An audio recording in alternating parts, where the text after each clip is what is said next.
Good afternoon Bunty. कैसे हो बेटा?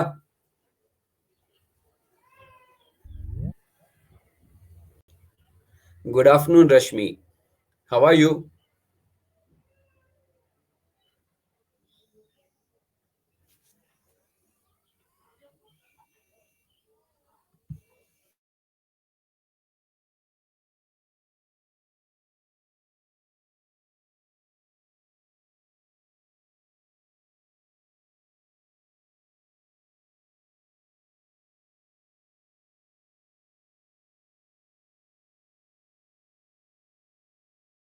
हाँ चलो, अब बढ़िया है।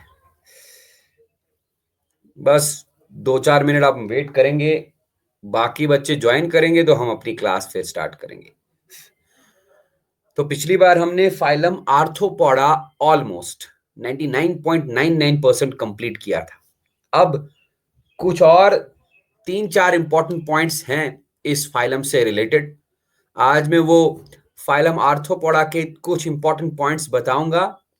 देन हम स्टार्ट करेंगे आज ही अपना फाइलम मोलस्का। ठीक है ना भाई?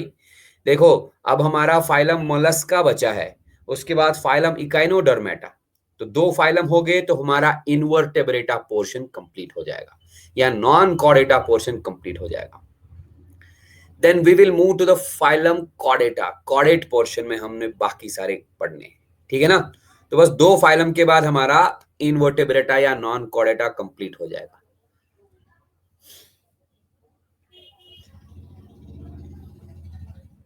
बस 2 मिनट आप वेट कीजिए, मैं देखता हूं कौन कौन ज्वाइन करेगा। We will start our class.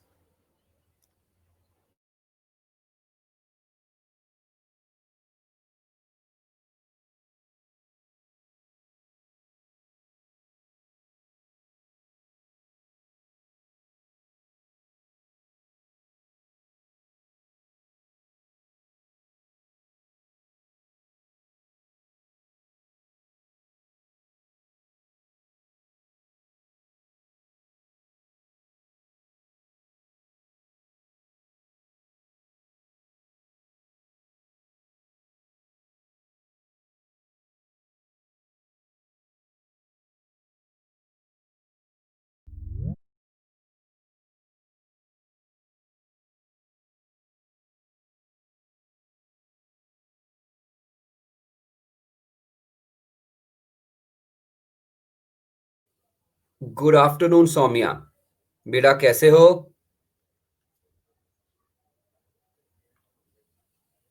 Good afternoon Hrithik रोशन।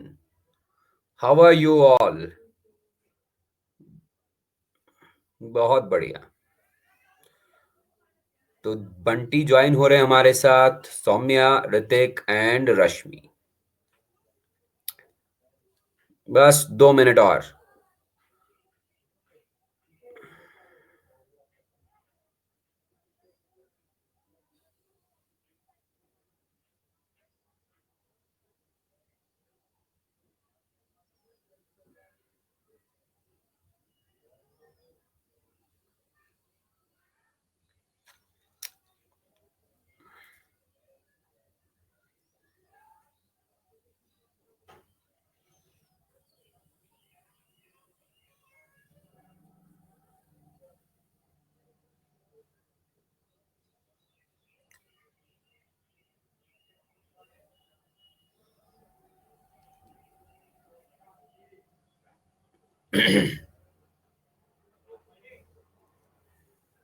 तो चलो, मुझे लगता है स्टार्ट करना चाहिए क्लास। हाँ, काफी टाइम से हम वेट कर रहे हैं, हम स्टार्ट कर देंगे क्लास को। ठीक है ना जी? ओके। तो हम फाइलम आर्थ्रोपोडा पिछली बार आपको पढ़ाए थे। ऑलमोस्ट हमारा फाइलम आर्थ्रोपोडा कंप्लीट हो चुका था। हाँ, मैंने अभी भी बताया, दो चार पॉइंट्स इंपॉर्टेंट से पॉइंट्स हैं, वो हम आज डिस्कस करेंगे। उसके बाद फाइलम मोलस्का स्टार्ट करेंगे। तो सबसे इंपॉर्टेंट पॉइंट, सबसे पहला इंपॉर्टेंट पॉइंट फाइलम आर्थ्रोपोडा में जो है, हमको कुछ इकोनॉमिकली इंपॉर्टेंट इंसेक्ट्स के बारे में बात करनी है। अब आप बोलोगे सर इंसेक्ट क्यों, हम तो आर्थ्रोपोडा पढ़ रहे हैं। लेकिन हमने पहले ही पिछली क्लास में डिस्कस किया, insects belong to phylum arthropoda. बताया था ना मैंने क्लासिफिकेशन में, क्लास इंसेक्टा, क्लास इंसेक्टा को हम क्लास हेक्सापोडा भी बोलते हैं। तो इंसेक्ट्स आर्थ्रोपोडा में ही आते हैं। कुछ इकोनॉमिकली इंपॉर्टेंट इंसेक्ट्स की बात हम करेंगे। ठीक है ना जी? तो सबसे पहला इकोनॉमिकली इंसेक्ट जो है, इकोनॉमिकली इंपॉर्टेंट इंसेक्ट जो है, दैट इज, आपके ही किताब में जो लिखा है मैं उन्हीं के बारे में बात करूंगा। That is honey B. Common name honey bee, but इसको हम जूलॉजिकली बोलेंगे एपिस। मैं स्पीशीज का नाम नहीं लिखूंगा, बस जीनस का नाम लिखा मैंने एपिस, क्योंकि स्पीशीज बहुत सारे हैं। Apis dorsata, Apis indica, Apis mellifera, इसलिए मैंने एपिस लिखा। एपिस मतलब it is honey bee. Honey bee एक इकोनॉमिकली इंपॉर्टेंट इंसेक्ट है। क्यों? बिकॉज इससे हम दो चीजें हासिल करते हैं बेटा। एक, it gives us Honey, and दूसरी चीज भी, it gives us B wax. है ना जी? हनी पता ही है, हनी से हम क्या क्या काम लेते हैं। हनी को हम खाते हैं, हनी को हम यूज करते हैं काफी सारी चीजों में। एंड बी वैक्स के बहुत सारे फायदे हैं। इससे हम बहुत सारे कमर्शियल प्रोडक्ट्स बना सकते हैं। बी वैक्स से हम शू पॉलिशेस बना सकते हैं। Bee wax is used to prepare shoe polishes. Bee wax से हम पेंट्स बना सकते हैं। It is used in the production of paints. It is used in the production of ointments. It is used in the production of candles etcetera. काफी सारे commercial products बना सकते हैं, क्योंकि बी वैक्स और हनी का इकोनॉमिक वैल्यू बहुत ज्यादा है, इसलिए हमने कहा honey bee is an economically important insect. दूसरी बात, हनी बी जो है बेटा, Apis, it is a social insect, या हम बोलेंगे it lives in colonies. It lives in colonies. उन कॉलोनीज को हम बी हाइव्स बोलते हैं। हनी बीज अकेले नहीं रहते। ऑइंटमेंट मतलब बेटा जो हम आ, आ, कहीं लगती है तो वहां पर हम मलहम, हाँ हिंदी में मलहम बोलते हैं। काफी सारे मलहम में ये बी वैक्स यूज किया जाता है। तो मैंने क्या कहा, honey bee lives in colonies. उन कॉलोनीज को हम बी हाइव्स बोलते हैं। ठीक है ना जी? एक बी हाइव में बेटा तीन तरह के हनी बीज होते हैं। ये बहुत इंपॉर्टेंट है जो मैं अभी बोलने वाला हूं। एक हनी बी कॉलोनी में, एक बी हाइव में तीन तरह के हनी बीज होते हैं। पहला, क्वीन। लेकिन क्वीन बेटा एक ही होती है। Then second one is workers या worker bees. And third one is drones, drone bees. Queen एक ही होती है। ये जो क्वीन है, इट इज डिप्लॉयड। डिप्लॉयड मैं बार बार समझा चुका हूं। डिप्लॉयड मतलब जिसके अंदर क्रोमोसोम्स पेयर्ड कंडीशन में रहेंगे। तो क्वीन डिप्लॉयड। फर्टाइल, फर्टाइल मतलब जो बच्चे पैदा कर सके। या जो अंडा दे सके, जो रिप्रोडक्शन कंप्लीट कर पाए, तो queen is a diploid fertile female. Diploid fertile female. Drones, drones are haploid. ध्यान रखें, drones are haploid. Fertile males, fertile males and worker bees reproduction नहीं कर पाते। इनका बस एक ही काम होता है, बी हाइव की देखभाल करना, बी हाइव में बाकी सारी चीजें कलेक्ट करना, ठीक है ना, नेक्टर कलेक्ट करना, पोलन कलेक्ट करना, वगैरह वगैरह।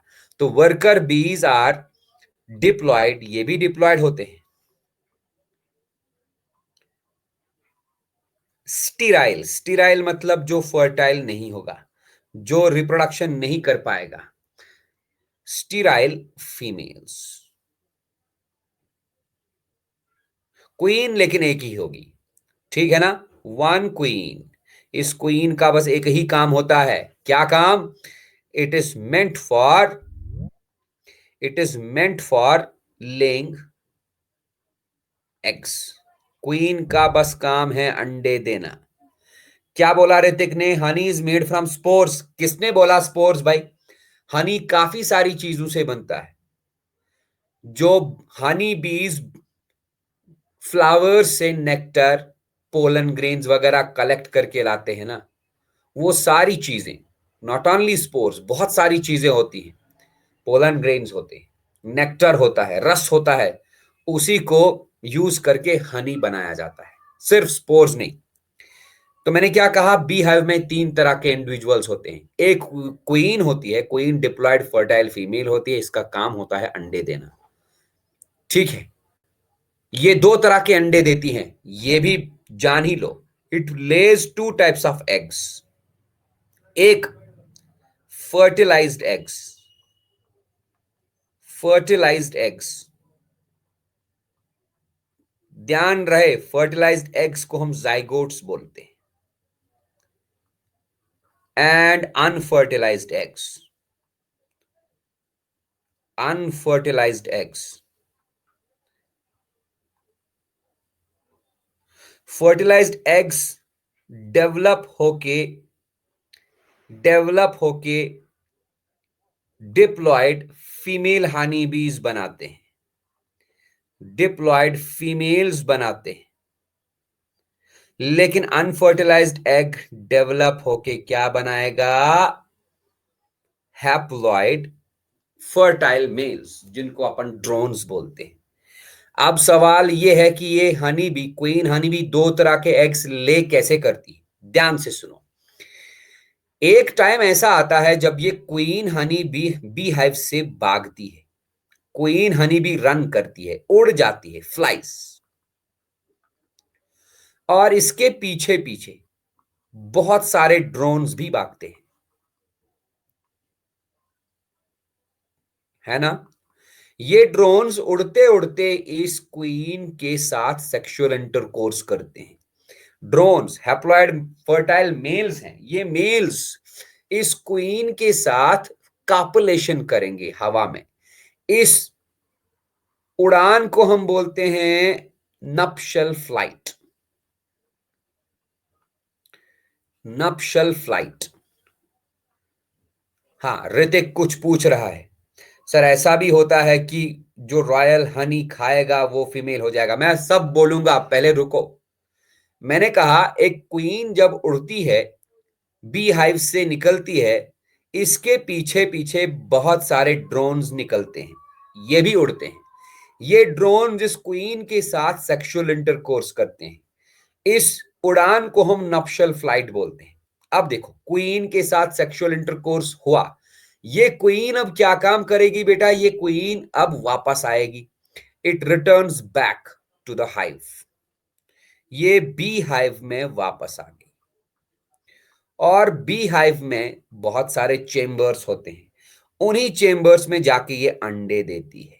ये दो तरह के अंडे देगी, क्या? एक फर्टिलाइज्ड एग्स, मतलब जो इस क्वीन के रिप्रोडक्टिव सिस्टम में इन ड्रोन्स ने स्पर्म्स डाले होंगे, वो स्पर्म से इसके कुछ एग्स फर्टिलाइज हो गए, तो ये फर्टिलाइज्ड एग्स दी। हर एक चेंबर में एक एग, फर्टिलाइज्ड एग, और कुछ एग्स के साथ स्पर्म्स मिले ही नहीं होंगे, तो वो एग्स अनफर्टिलाइज्ड ही रहेंगे और ये अनफर्टिलाइज्ड एग्स भी देंगी। फर्टिलाइज्ड एग्स को जाइगोट बोलेंगे। इन्हीं फर्टिलाइज्ड एग्स से फीमेल हनी बीज निकलती हैं, डिप्लॉयड फीमेल हनी बीज। और अनफर्टिलाइज्ड एग्स से क्या निकला? Haploid fertile males. अब देखो, ये जो डिप्लॉयड फीमेल्स हैं, ये हनी बी जब अंडे देगी, सारे अंडे देगी तो मर जाएगी, काम खत्म। अब इस बी हाइव में नई क्वीन बनने का वक्त आ गया, तो उस वक्त क्या होगा? कोई honey bee, female honey B, female honey bee जो रॉयल जली खाएगा। अब आप बोलोगे सर ये रॉयल जली कहां से आया? बेटा, इस बी हाइव में वर्कर बीज ने काफी सारा हनी कलेक्ट किया होगा। बी हाइव में वर्कर बीज ने काफी सारा मटेरियल कलेक्ट किया होगा, लेकिन कुछ मटेरियल, कुछ food material, special food material होगा, इन्हीं बी हाइव्स ने, इन्हीं वर्कर बीज ने बनाया होगा। उस स्पेशल फूड मटेरियल को बेटा रॉयल जेली बोलते हैं। Royal jelly. रॉयल जेली सिर्फ एक ही हनी बी खा पाता है। जो हनी बी इस रॉयल जेली को खा पाएगा, लेकिन कौन सा हनी बी? ड्रोन नहीं, फीमेल। फीमेल्स बहुत सारे हैं, क्वीन मर गया। जो डिप्लॉयड फीमेल इस रॉयल जेली को खा पाएगा, that will be converted into a new queen. ये सही है। जो भी वर्कर यानी कि diploid female honey bee royal jelly को, स्पेशल फूड मटेरियल को खा पाएगा, that will be converted into a queen.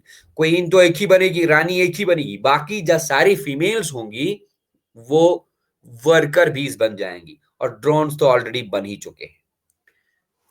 ठीक है ना? आई होप तुम लोग को ये समझ आया होगा। समझ आया? इसमें कोई दिक्कत है, परेशानी है? Is there any doubt? जल्दी बोलो। हाँ, then take a screenshot of it और डन लिख के भेज दो। स्क्रीनशॉट लेके डन लिखो।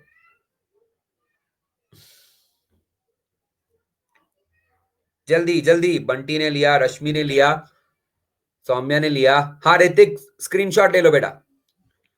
चलते हैं आगे।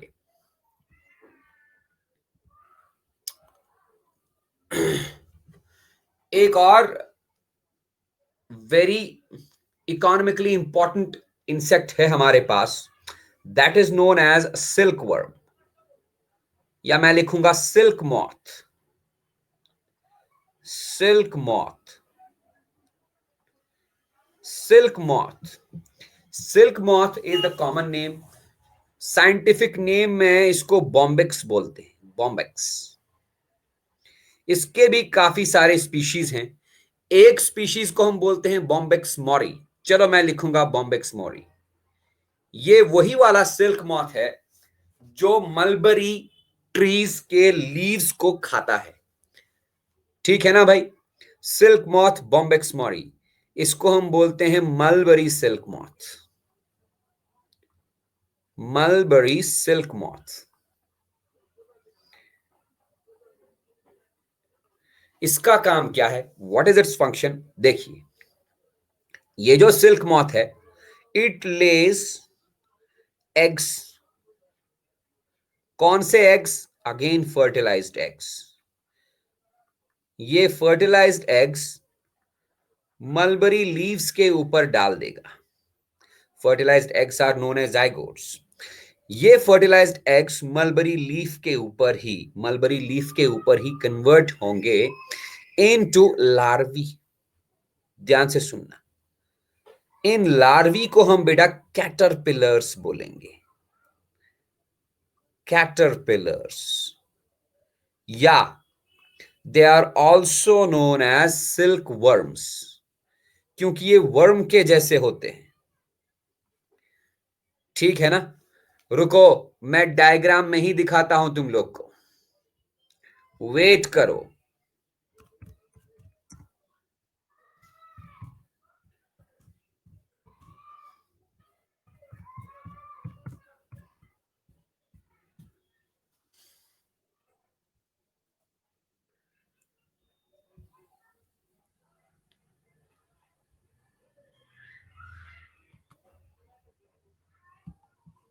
बस मिल गया। ये देखो भाई, एक बहुत ही आसान सा हमने यहां पर पिक्चर लगाना है, उससे तुम लोग को अच्छे से समझ में आएगा।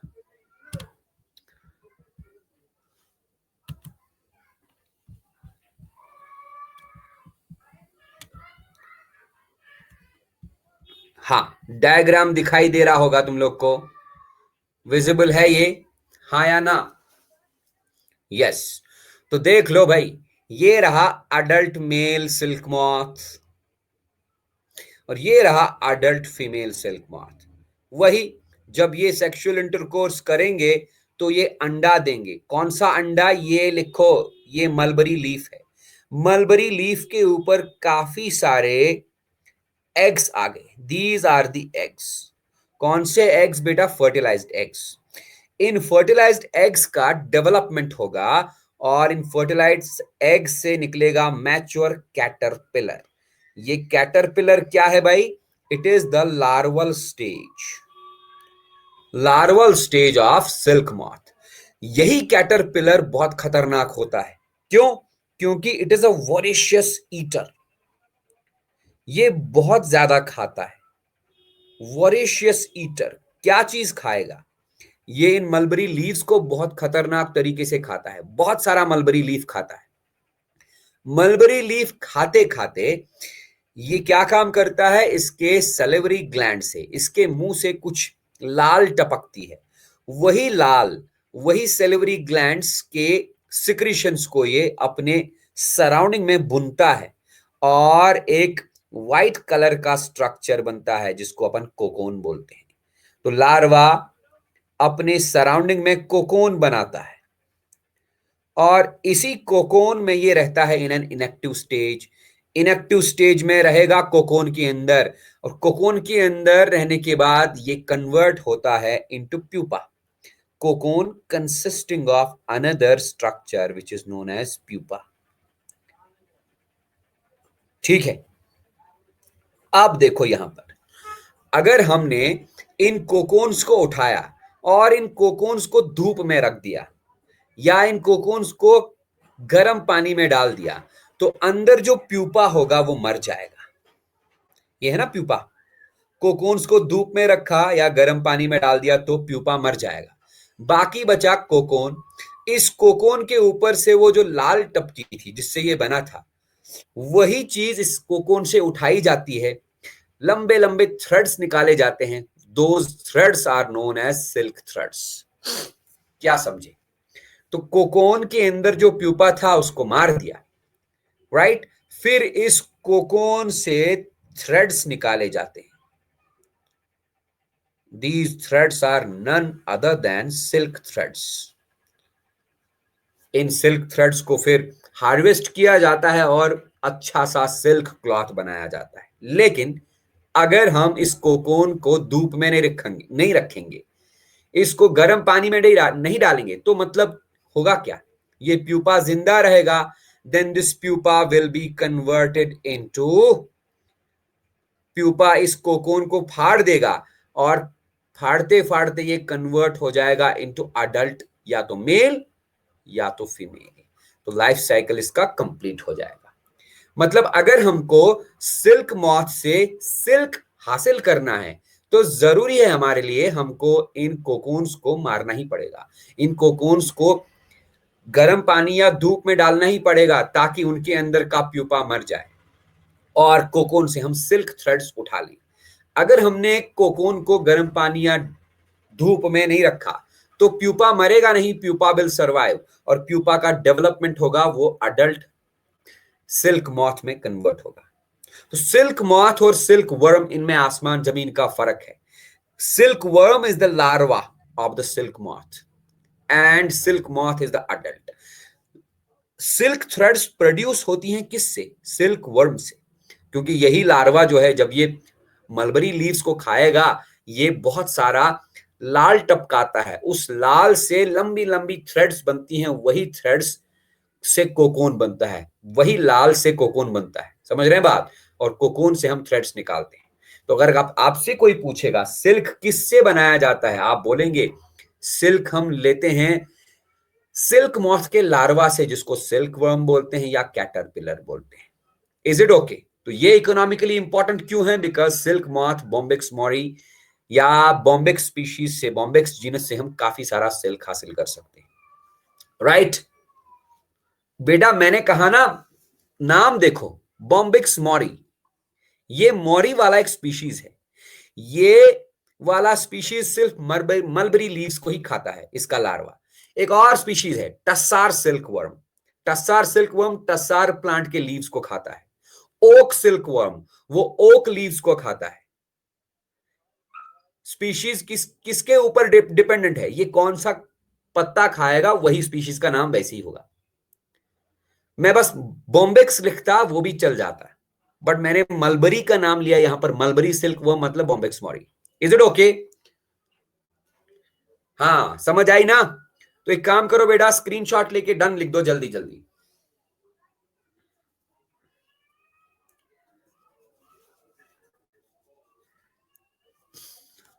जल्दी।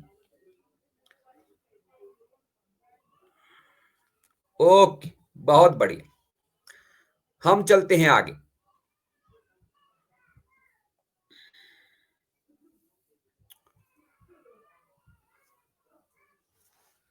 कुछ इंसेक्ट्स वेक्टर्स भी होते हैं।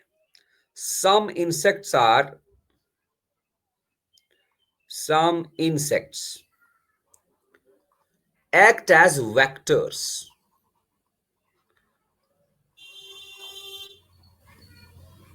वेक्टर को हम इंटरमीडिएट होस्ट भी बोलते हैं, पढ़ा चुका। some insects act as vectors as well। what are vectors? vectors मतलब कैरियर्स, कैरियर्स ऑफ पैरासाइट्स। ऐसे कुछ इंसेक्ट्स हैं जो पैरासाइट्स को कैरी करते हैं एक इंडिविजुअल से दूसरे इंडिविजुअल तक। For example, female anopheles, female anopheles mosquito, female anopheles mosquito, मच्छर है लेकिन फीमेल मच्छर, एनोफिलीज फीमेल मॉस्किटो। ये क्या है? It acts as a carrier, acts as a vector for malarial parasite। it acts as a vector for malarial parasite। बेटा, malarial parasite क्या है? मलेरियल पैरासाइट एक प्रोटोजोन है। प्रोटोजुआ आप लोगों को किंगडम प्रोटिस्टा में पढ़ाऊंगा। मलेरियल पैरासाइट एक प्रोटोजोन है, ठीक है ना? इसका एक्चुअल नेम, साइंटिफिक नेम है प्लाज्मोडियम। और ये प्लाज्मोडियम ह्यूमंस में मलेरिया कॉज कराता है। It causes malaria in humans.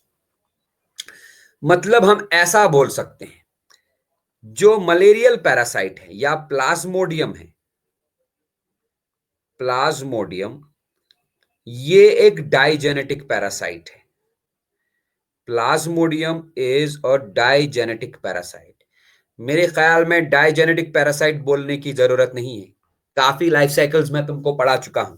Ascaris lumbricoides का पढ़ाया, Fasciola hepatica, Taenia solium, Taenia saginata पढ़ाया ना।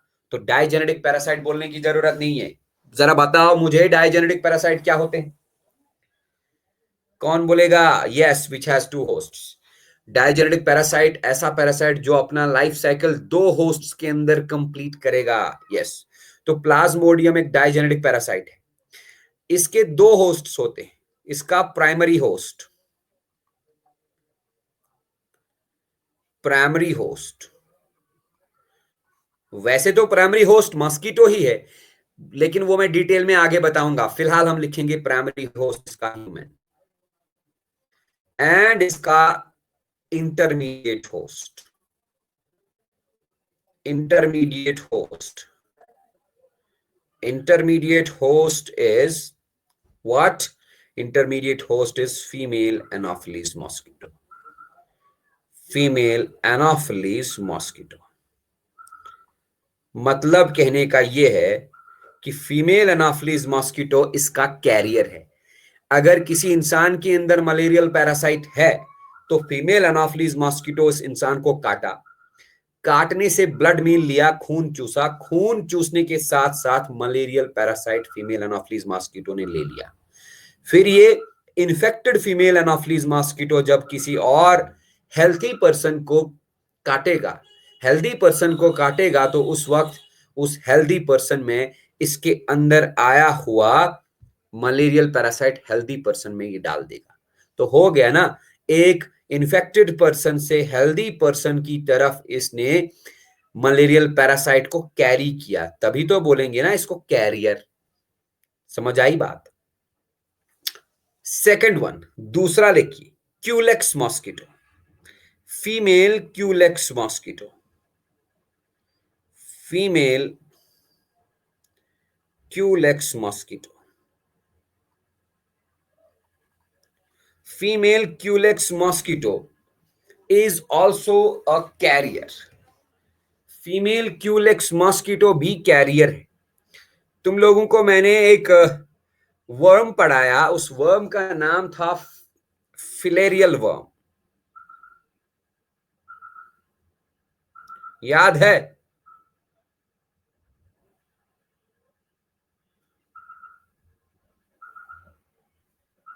अरे बताओ ना, फिलेरियल वर्म याद है? अरे मैं पूछूंगा नहीं, बस जस्ट बताओ। हाँ, फीमेल क्यूलेक्स मॉस्किटो, उसमें मैंने फिलेरियल वर्म का लाइफ साइकिल मैंने जो आपको बताया था, मैंने बताया था filarial worm is carried to the healthy person by female Culex mosquito. तो मैं लिख सकता हूं it is a carrier of, it is a vector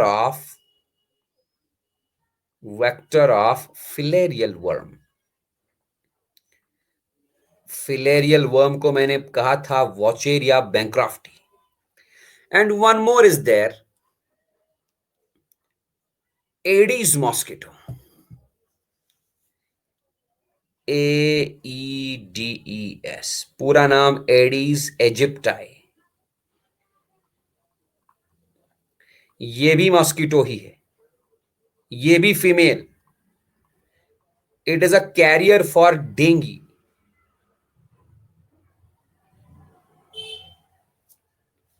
dinghy याद है? डेंगी डिजीज है जिसको हम डेंगू बोलते हैं, डेंगी फीवर। ये एक वायरल डिजीज है, इंसान में होती है और कैरी होती है ये इसी एडीज एजिप्टाई मॉस्किटो से, राइट? तो एक काम करो बेटा, स्क्रीनशॉट लेके डन लिख दो जल्दी।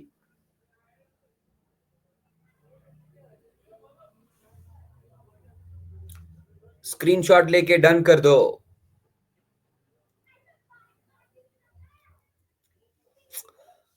हाँ सौम्या, ऋतिक, स्क्रीनशॉट जल्दी।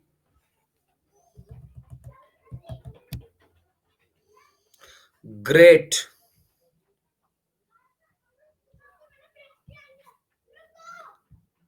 चलो भाई,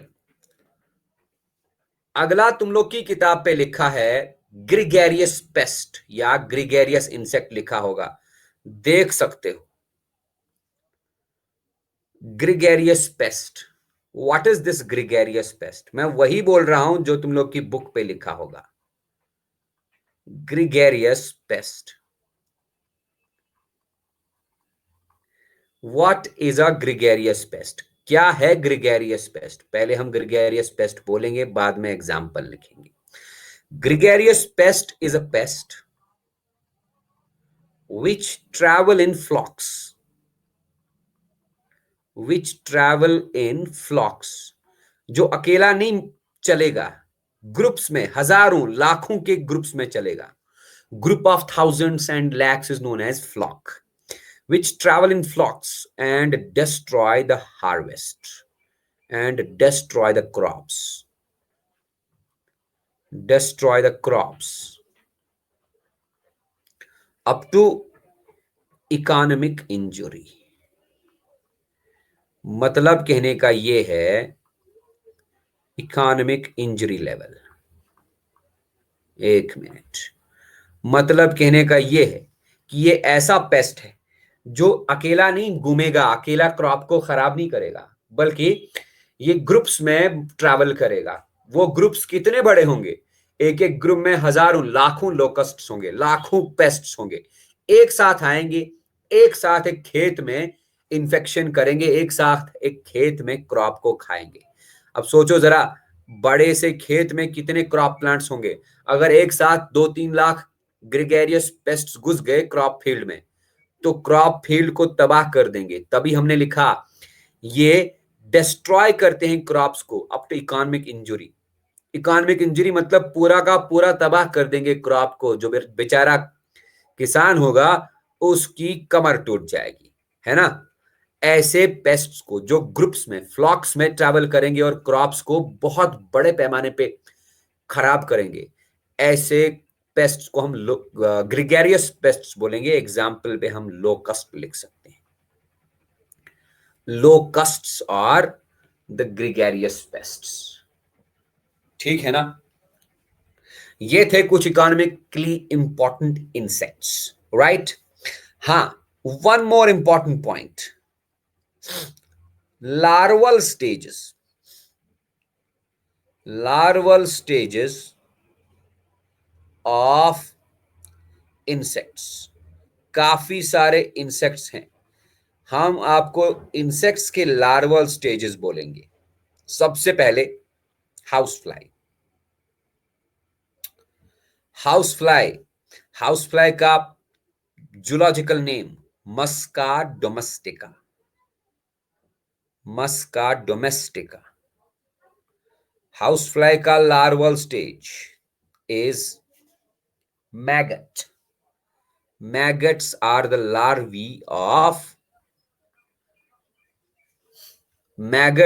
larvae of houseflies। मतलब अगर हाउस फ्लाई किसी जगह पर अंडा देगी, फर्टिलाइज्ड एग, वो फर्टिलाइज्ड एग्स डेवलप होंगे into larvae. Those larvae are known as maggots, right? फिर हम लिखेंगे मॉस्किटो। मस्कीटो के लार्वा को क्या बोलेंगे? मस्कीटो के लार्वा को रिगलर्स बोलते हैं। Wriggler. Wriggler is the larva of mosquito. Then हम कॉकरोच लिखेंगे। कॉकरोच के यंग वन को क्या बोलते हैं? Nymph, right? देन हम सिल्क मॉथ एंड बटरफ्लाई लिखेंगे। सिल्क मॉथ, बटरफ्लाई, इनके लार्वी को हम कैटरपिलर बोलते हैं। कैटरपिलर। और कोई इंसेक्ट याद है तो बताओ जल्दी से।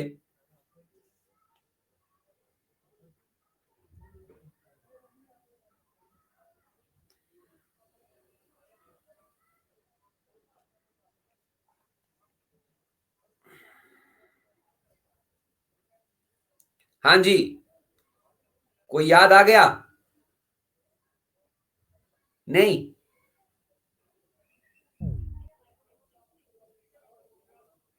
चलो, इतने काफी हैं। इतने काफी, इतने याद रखोगे बहुत है। तो ये थी कहानी बेटा, किसकी? It was all about phylum arthropoda. इसका स्क्रीनशॉट लेके डन कर दो and we will go to next phylum, that is phylum mollusca. जल्दी से स्क्रीनशॉट लेके डन लिख दो।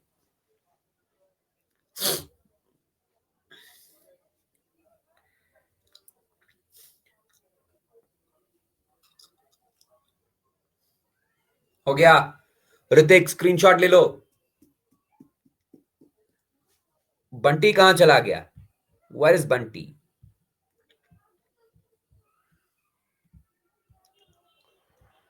चलो भाई।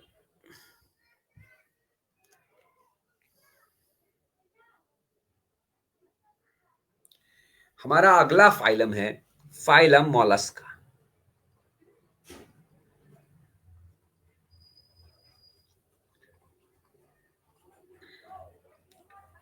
Phylum Mollusca.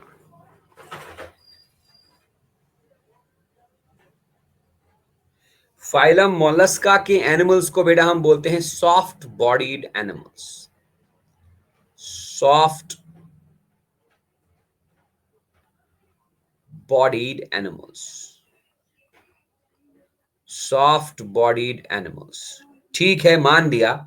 हमारे ही बुक पे, एनसीईआरटी बुक पे लिखा है it is the second largest phylum in the animal kingdom. Second largest phylum का मतलब क्या है? मतलब on the basis of number of species ये दूसरे नंबर पर है। सबसे ज्यादा स्पीशीज फाइलम आर्थ्रोपोडा में आते हैं, सबसे ज्यादा एनिमल्स, और दूसरे नंबर पर ये है सेकंड लार्जेस्ट फाइलम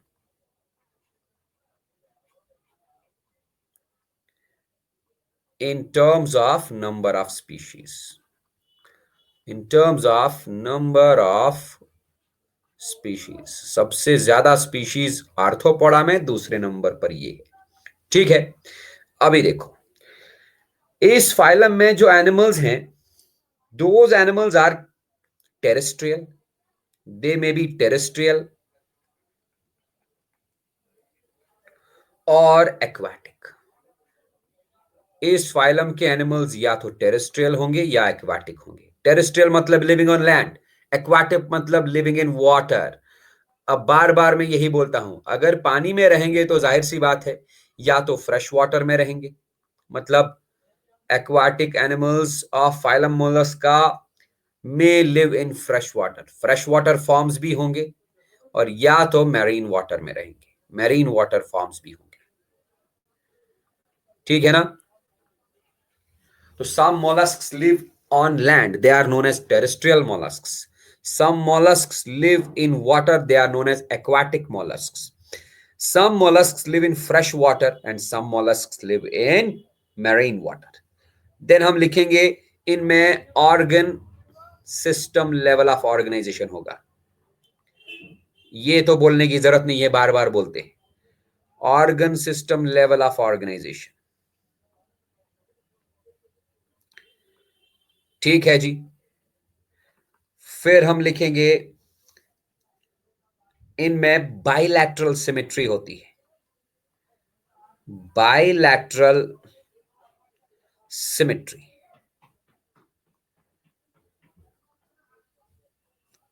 लेकिन यहां पर एक बहुत ही अद्भुत, बहुत जबरदस्त पॉइंट हम बोलने वाले हैं, मैं स्टार लगा दूंगा इस पॉइंट पे। इस फाइलम में स्नेल्स आते हैं, snails. Snails are included in, जब हम क्लासिफिकेशन देखेंगे तो हम बोलेंगे snails are included in class Gastropoda. Snails, ध्यान से सुनना, snails are asymmetric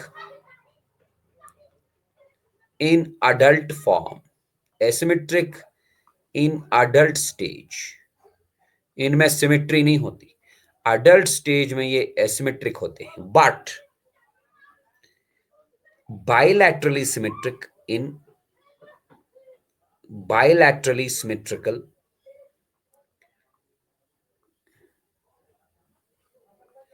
but are bilaterally symmetrical in larval और यंग स्टेज। अगर लार्वा है तो लार्वल स्टेज में बायलैटरली सिमेट्रिकल, अगर लार्वा नहीं है तो मैंने लिखा यंग स्टेज। मतलब जब डेवलपिंग स्टेज में होंगे तब इनमें बायलैटरल सिमेट्री होगा, लेकिन बड़े होते होते, अडल्ट में कन्वर्ट होते होते ये एसिमेट्रिक बन जाते हैं। क्यों? इसका एक रीजन है बेटा। जैसे ही लार्वा बना, लार्वा में बायलैटरल सिमेट्री, इनके ऊपर एक शेल होता है ना, उस शेल का होता है कॉइलिंग। ठीक है, तो जैसे ही लार्वा बना, लार्वा में शेल बनना स्टार्ट होगा, शेल बनने के साथ साथ उसका कॉइलिंग होता है।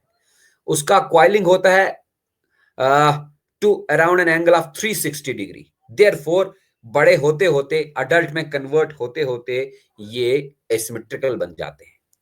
सो they are asymmetric in adult stage but bilaterally symmetrical in larval or young stage. Why? Because of coiling in their shells. Because of coiling in their shells. इस शेल कॉइलिंग को क्या बोलते हैं? It is known as torsion. Because of torsion ये larval stage से adult stage में convert होते होते एसिमेट्रिकल हो जाते हैं. Is it clear? हाँ, सौम्या, ऋतिक, रश्मि, ये क्लियर हो गया ना बेटा?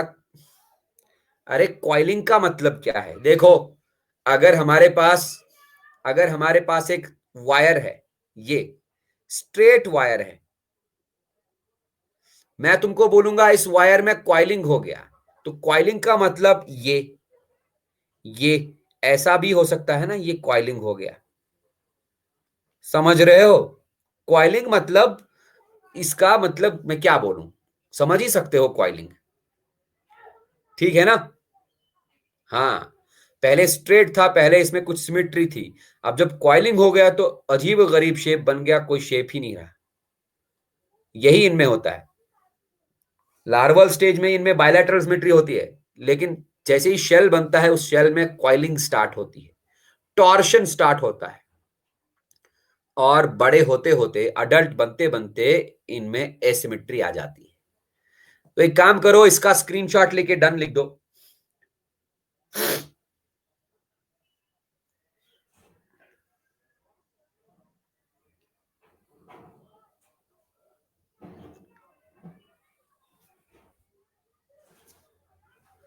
ओके, स्क्रीनशॉट हो गया. ऋतिक, स्क्रीनशॉट ले लो बेटा. चलो भाई, मैं एक सिंपल सा डायग्राम ढूंढने की कोशिश कर रहा हूं, थोड़ा सा वेट करो.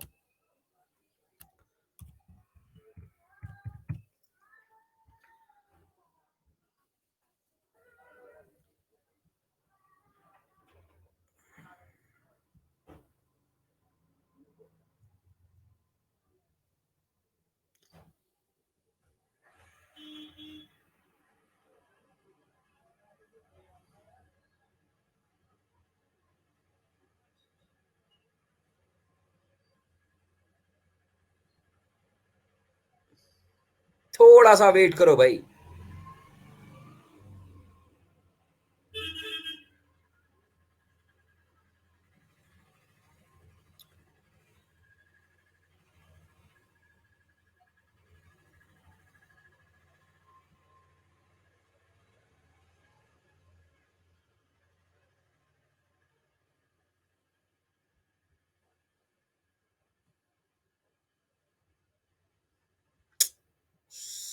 थोड़ा साफ डायग्राम मिलना चाहिए.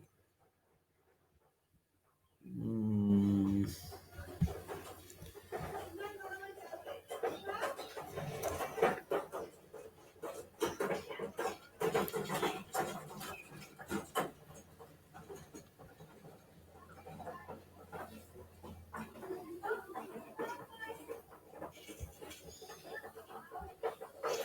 चलो भाई, मिल गया.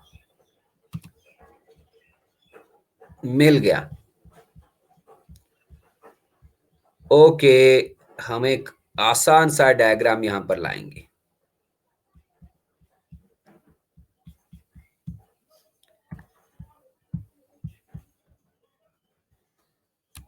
ये मैं यहां पर पिक्चर को पेस्ट कर दूंगा.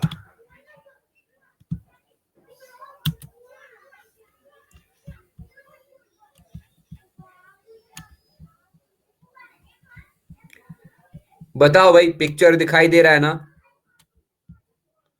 हाँ, ये साफ है ना? जल्दी बोलो.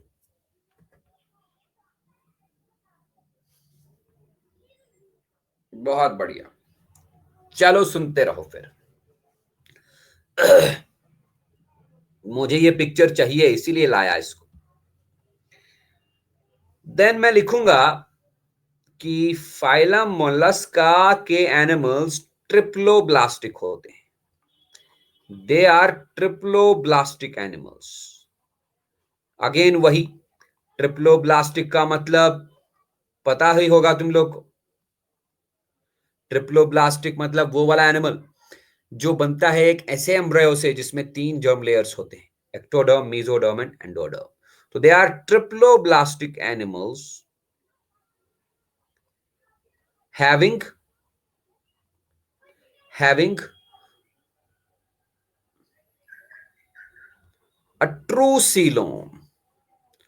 इनमें ट्रू सीलोम होता है।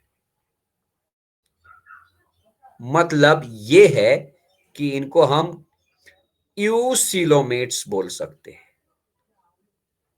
यूसिलोमेट्स। ट्रू सीलोम मैं तुम लोग को समझा चुका हूं बेटा। ऐसा body cavity between gut wall and body wall which is internally lined by mesodermal epithelium, है ना जी। अब देखो, अब इस डायग्राम की बारी है। हम लिखेंगे कि body is covered by a calcareous shell.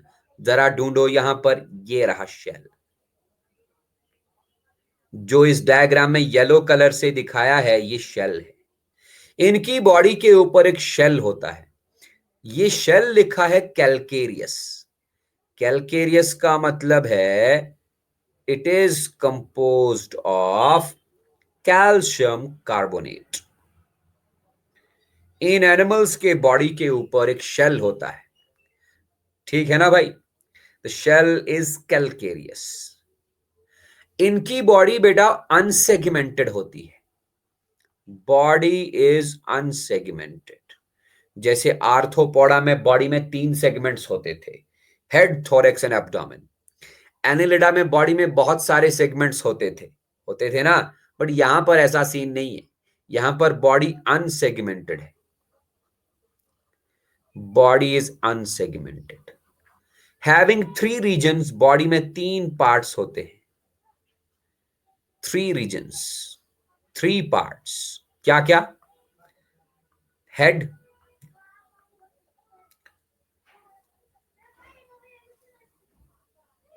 Foot and visceral hump. Visceral hump. इनकी बॉडी में 3 पार्ट्स होते हैं, head, foot and visceral hump.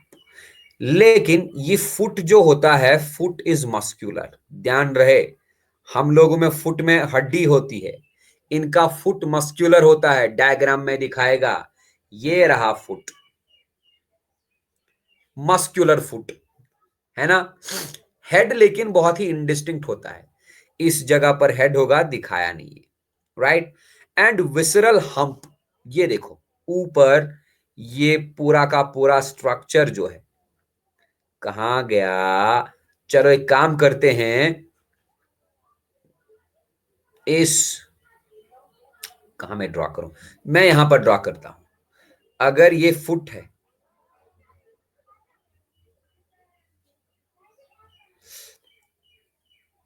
ये रहा mouth. Mouth Leeds into food pipe. Food pipe के बाद स्टमक, स्टमक के बाद इंटेस्टाइन्स।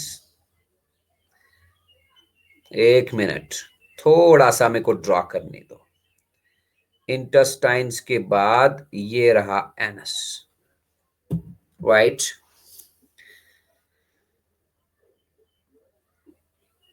ये रहा विसरल हम्प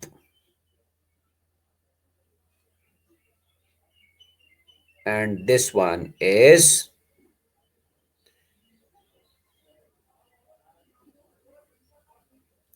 देखो भाई, दिस जिसपे मैंने ब्लू शेड मारा, मैंने ये फर्जी एनिमल बनाया, फर्जी मोलस्क का। ये फुट है, ये मस्क्यूलर है, ठीक। ये माउथ, ये एनस एंड दिस स्ट्रक्चर, इसके ऊपर भी मैं चलो शेड करूंगा। मान लेते हैं लेट ऑरेंज कलर का शेड। ये पूरा का पूरा स्ट्रक्चर जो है, this is known as visceral hump. Visceral hump. Visceral hump, ठीक है ना। इस विसरल हम्प के ऊपर एक और कवरिंग होती है बच्चा। विसरल हम्प के ऊपर एक पतला सा फोल्ड ऑफ स्किन बोलो आप, वही होता है। That covering is known as mantle. ये देखिए, विसरल हम्प के ऊपर ये रहा एक और covering. That covering is known as mantle. That covering is known as mental.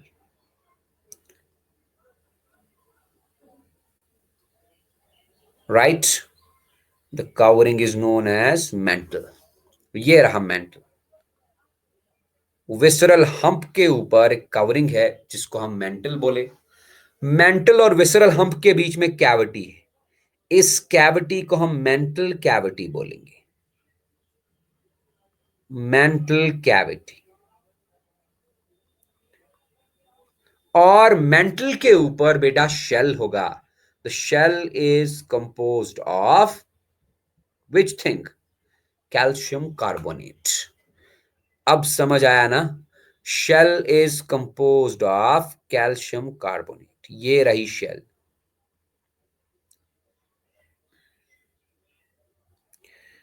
Shell is composed of calcium carbonate.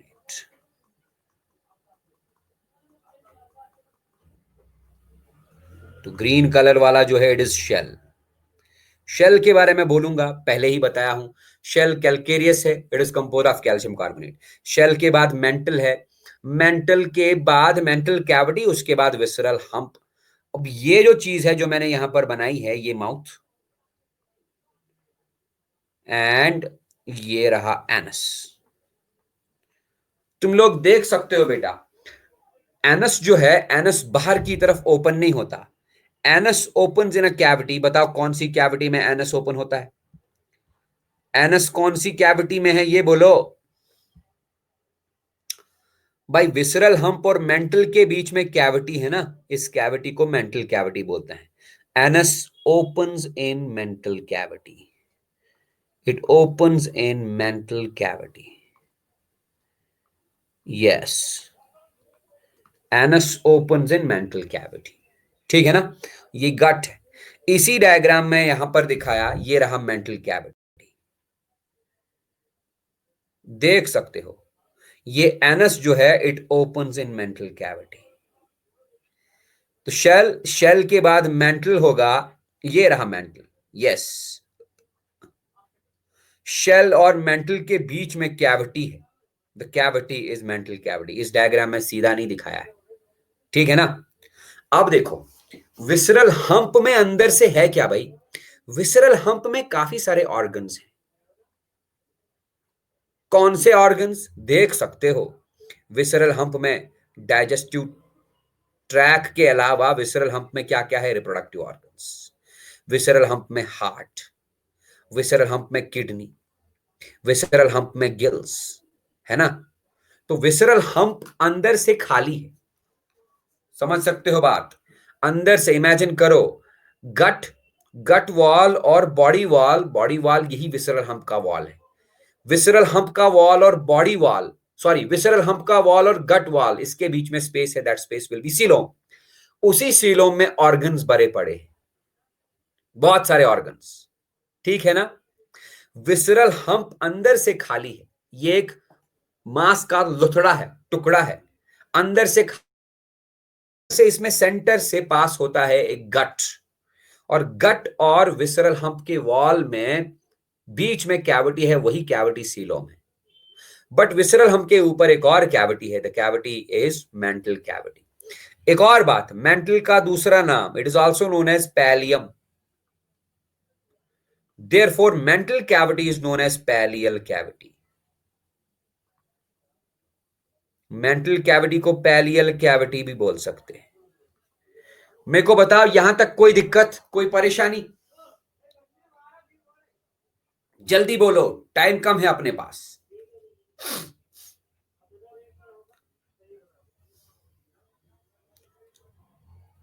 ठीक है ना फिर? तो फिर स्क्रीनशॉट लेके डन कर दो।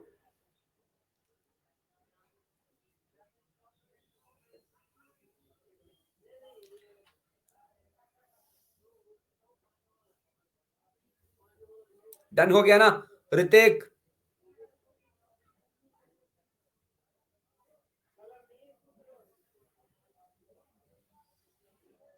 यस, आगे बढ़ते हैं।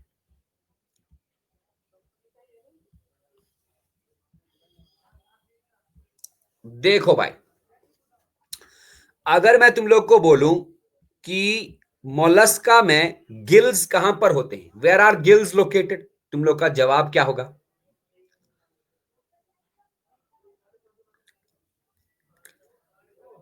नहीं, मेंटल कैविटी में नहीं बेटा, गिल्स विसरल हम्प में होते हैं। तुम समझे नहीं हो। हे, अच्छा देखो, अब हमारे पास जो पेन है ना, पेन, पेन को देखो, पेन अंदर से खाली है, पेन खाली है, हॉलो। पेन के सेंटर में रिफिल है उसका, ये रिफिल तुम गट मानो। और पेन का जो वॉल है वो प्लास्टिक का बना है, ये वॉल तुम विसरल हम्प मानो। समझ रहे हो बात? पेन का जो वॉल है प्लास्टिक का है, ये मानो तुम विसरल हम्प। सेंटर में क्या है? रिफिल, वो मान लो तुम गट। तो बताओ, रिफिल और प्लास्टिक वॉल के बीच में कैविटी है ना? यस, वो कैविटी सीलोम है। उसी सीलोम में गिल्स होंगे, विसरल हम्प की कैविटी में। समझ रहे बात?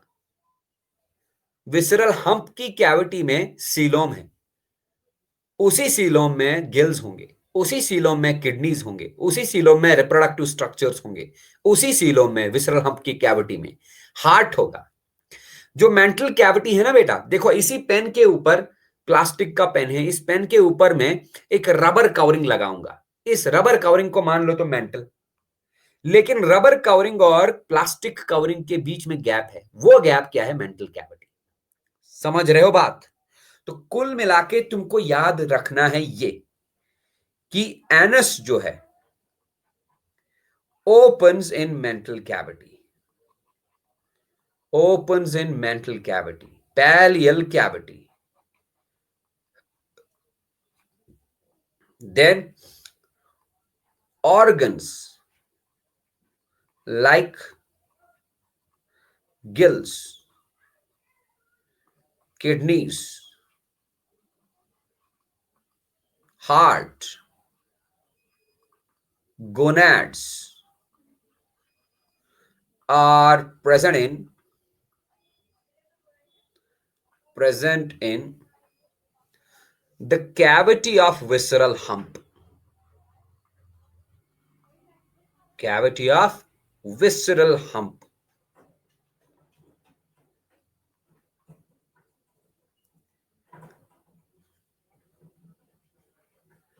is found, are present in the cavity of visceral hump. Sorry, visceral hump.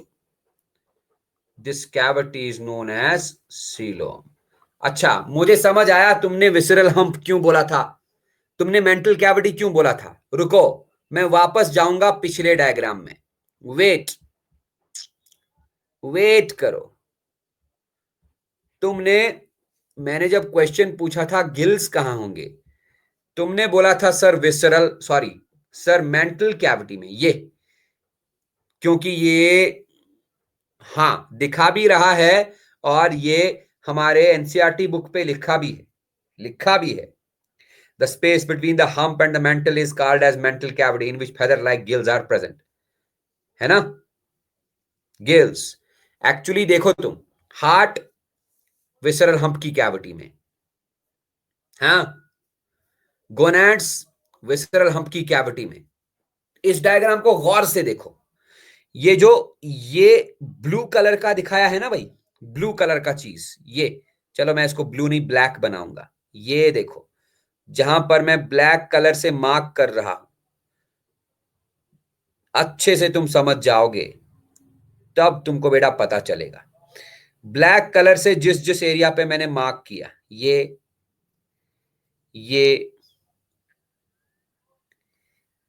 ये यस, ये ब्लैक कलर से जो मैंने मार्क किया, सीलोम बस इतना ही है, सीलोम इसमें रिड्यूस्ड है। ओपन स्पेस बस इतना ही है, बाकी सॉलिड है। ध्यान से सुनना, दिस इज सीलोम लिखा है, बाकी सॉलिड है, बाकी इसके बाहर जो है वो क्या है, विसरल हम्प। समझ रहे हो बात? ये चलो इसको दूसरे कलर से मेजर करूंगा, दूसरे कलर से मैं ड्रॉ करूंगा। इधर देखियो, तुमको कंफ्यूजन क्यों हुआ? ये चीज जो है ना, ये जिसपे मैं ऑरेंज कलर मार रहा हूं, ये यही तो है विसरल हम्प। ये विसरल हम्प है बेटा सॉलिड। विसरल हम्प सॉलिड है। इसके सॉलिड होने की वजह से जो सीलोम था ना, वो सीलोम अब रिड्यूस हो चुका है into a very small structure. उस सीलोम के अंदर आपको हार्ट मिलेगा, सीलोम के अंदर आपको रिप्रोडक्टिव ऑर्गन्स मिलेंगे, गोनैड्स जिनको हमने कहा। ठीक है, किडनी देखो, किडनी कहां पर, ये किडनी सीलोम के बाहर विसरल हम्प की कैविटी में, और गिल्स भी सीलोम के बाहर। गिल्स तो विसरल हम्प की कैविटी के भी बाहर हैं, इसीलिए तुमको कंफ्यूजन हुआ ना? बताओ। तो कुल मिला के हमने क्या सीखा? इधर इधर ही लिखता हूं मैं, देखो हार्ट डायग्राम को गौर से देखोगे तुम, ये जो डायग्राम है, जहां जहां पर मैं ऑरेंज या येलो कलर मार रहा हूं, ये सॉलिड विसरल मास है, सॉलिड विसरल हम्प है। तो हार्ट और गोनैड्स ये कहां पर हैं? They are located in coelomic space. Coelomic space में केवल हार्ट और गोनैड्स हैं। दिखाई दे रहा है तुमको? जहां पर मैंने ब्लैक कलर, सीलोम मतलब सीलोम की जगह, यस, जहां पर मैंने ब्लैक कलर से शेड किया वो सीलोम है, सीलोम वाली जगह। ठीक है ना? उसके बाहर देखो, उसके बाहर जहां पर मैं ऑरेंज कलर मारा, चलो ऑरेंज दिखाई नहीं दे रहा होगा, मैं ग्रीन कलर मारता, ये देखो, ये चीज जहां पर भैया मैंने ग्रीन कलर मारा, ये सीलोम के बाहर है, ये सीलोम के बाहर है, सॉलिड है ये, इसमें कोई कैविटी नहीं। यही सॉलिड स्पेस, यही सॉलिड जगह outside the coelom is none other than what? यही तो है विसरल हम्प। ये देखो, ये पूरा। तो विसरल हम्प में क्या क्या है? विसरल हम्प में आपको मिलेगा what? Kidney inside the visceral hump, visceral hump. But gills जो हैं, gills, yes, they are in the mantle cavity.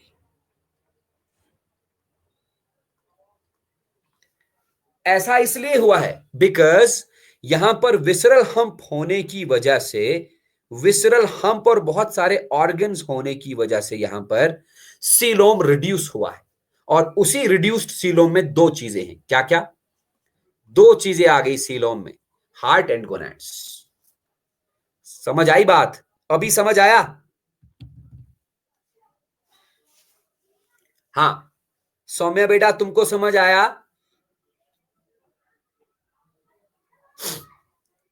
रश्मि तुमको समझ आया? हाँ, अभी दूसरा स्क्रीनशॉट ले लो इसका।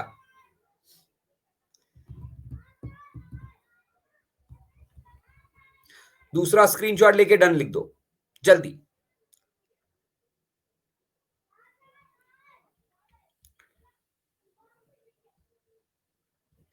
चलो भाई, इस पेज पे वापस एक काम करता हूं, हो गया ये, मैं ये मिटाता हूं, वेट करो, let me rub it.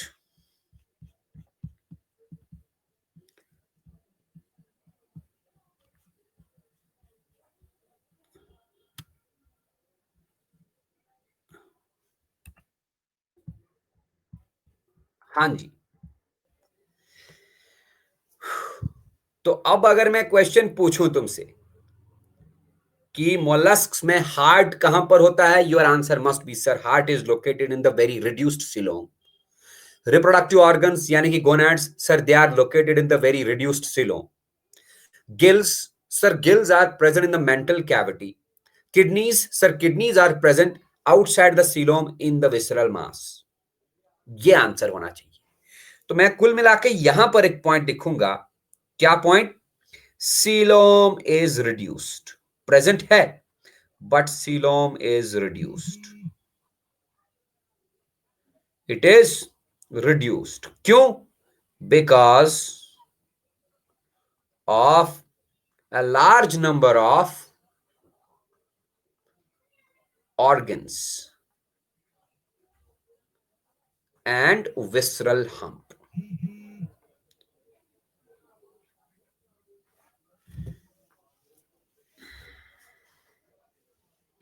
And visceral hump. Visceral hump और ऑर्गन्स होने की वजह से सीलोम बहुत ही रिड्यूस हो चुका है। ठीक है ना भाई?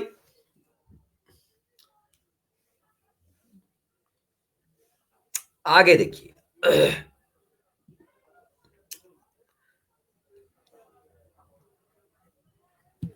मैं वापस इस डायग्राम को लाऊंगा, मुझे चाहिए ये डायग्राम।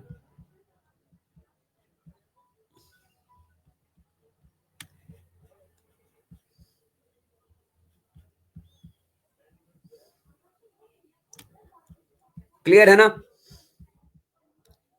यस।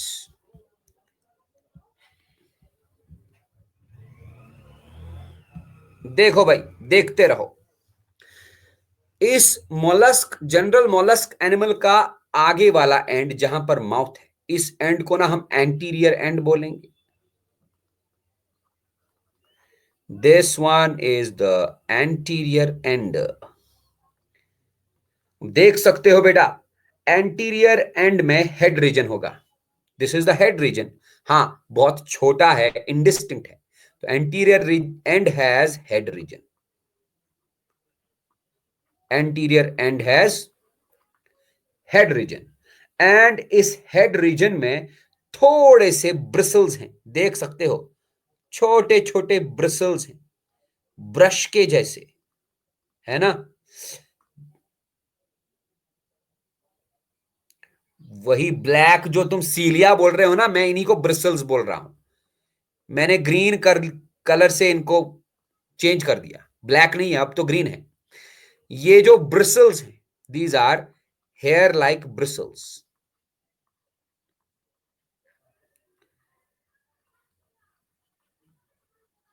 एक्चुअली ये क्या है? इनको हम बोलते हैं सेंसरी टेंटैकल्स। सेंसरी टेंटैकल्स। ठीक है ना? छोटे से hair like bristles are there, they are known as sensory tentacles. Sensory नाम ही है, मतलब ये सेंसरी ऑर्गन्स है। ठीक, they are sensory in function. अब देखो, माउथ, माउथ के अंदर एक फाइल लाइक रैस्पिंग ऑर्गन होता है। माउथ, मैं लिखूंगा इनसाइड माउथ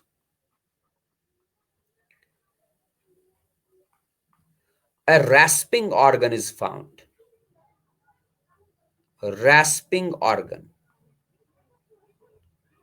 माउथ के अंदर एक रैस्पिंग ऑर्गन है। ये देखो, ग्रीन कलर से मैंने दिखाया। इस रैस्पिंग ऑर्गन का नाम है रेड्यूला। मैं रैस्पिंग ऑर्गन बताऊंगा। It is known as radula. Okay, mouth के अंदर एक रैस्पिंग ऑर्गन है। इस रैस्पिंग ऑर्गन को हम रेड्यूला बोलते हैं। रैस्पिंग ऑर्गन मतलब ऐसा ऑर्गन जिससे एक आवाज निकलती हो। तुमको मैं बताऊंगा, जब हम सोते हैं, सोते वक्त जब हम सांस लेते हैं, सांस लेने से जो आवाज आती है ना, या कभी कभार हम बहुत तेज दौड़ते हैं, दौड़ने के बाद, तेज दौड़ने के बाद जब हम रेस्ट करते हैं तो हम बहुत तेजी से हाँपने लगते हैं। ऐसे करके हाँपने लगते हैं। ये हाँपने की आवाज जो होती है, इसी को रैस्पिंग साउंड बोलते हैं। समझ आई बात? तो कहने का मतलब ये है, इनके माउथ के अंदर एक ऑर्गन होता है, उसका नाम है radula.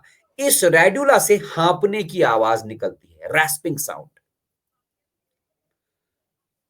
रैस्पिंग organ is found in the mouth which is known as radula. ये प्रोड्यूस करता है एक तरह की साउंड। ठीक है ना? आगे देखो, दे आर यूजुअली डायोशियस, ये एनिमल्स यूजुअली डायोशियस होते हैं, DIOECIOUS। डायोशियस का मतलब बार बार बोल रहा हूं, यूनिसेक्सुअल। यूनिसेक्सुअल का मतलब सेक्सेस इनमें सेपरेट होते हैं, sexes are separate, sexes are separate, that is male and female alag, male and female individuals are separate,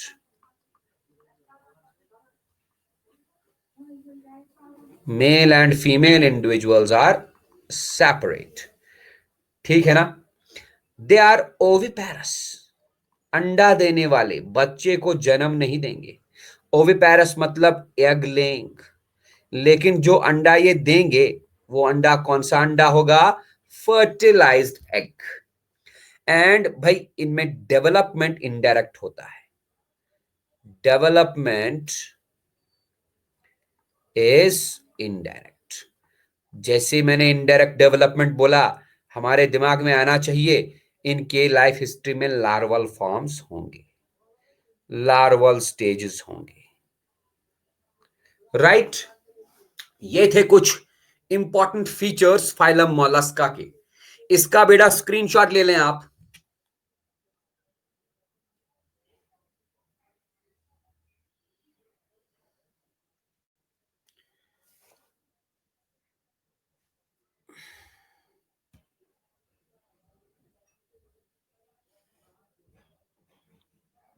हाँ, स्क्रीनशॉट हो गया सबका। ऋतिक स्क्रीनशॉट ले लो।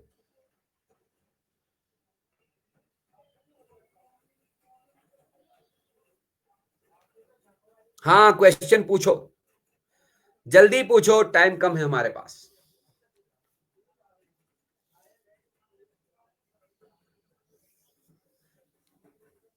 हाँ भाई, क्वेश्चन पूछने वाले थे। सेक्सुअल डायमॉर्फिज्म क्या होता है? अरे भाई, सेक्सुअल डायमॉर्फिज्म सीधी सी बात है, जब यूनिसेक्सुअल होगा। हाँ, जब यूनिसेक्सुअल होगा इसका मतलब मेल फॉर्म अलग होगा, फीमेल फॉर्म अलग होगा। एनिमल एक है, इसके दो फॉर्म्स हैं, दो सेक्सुअल फॉर्म्स।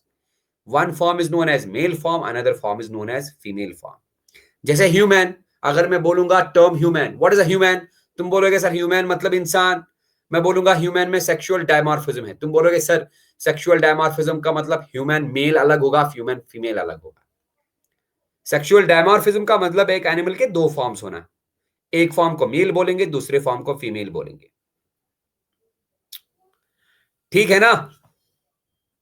यस, तो अभी एक काम करेंगे, इसका स्क्रीनशॉट हो गया।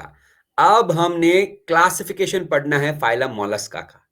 बेटा वो क्लासिफिकेशन आपको कल बता दूंगा, कल मतलब अगली क्लास में बता दूंगा मैं। अभी के लिए इतना ही, आज थोड़ा जल्दी छोड़ रहा हूं, कुछ मेरे को थोड़ा सा काम है, ठीक है ना। 10 मिनट पहले ही छोड़ दूंगा आज। ओके, क्लासिफिकेशन हम करेंगे अगली क्लास में फाइलम मोलस्का का। तब तक के लिए बाय बाय, टेक केयर। लेकिन इसका रिवीजन करते रहो, तुम लोग रिवीजन नहीं करते हो, रिवाइज करते रहो, ठीक है ना भाई। चलिए मिलते हैं अगली क्लास में, तब तक के लिए बाय बाय। आप क्लास छोड़ सकते हो बेटा।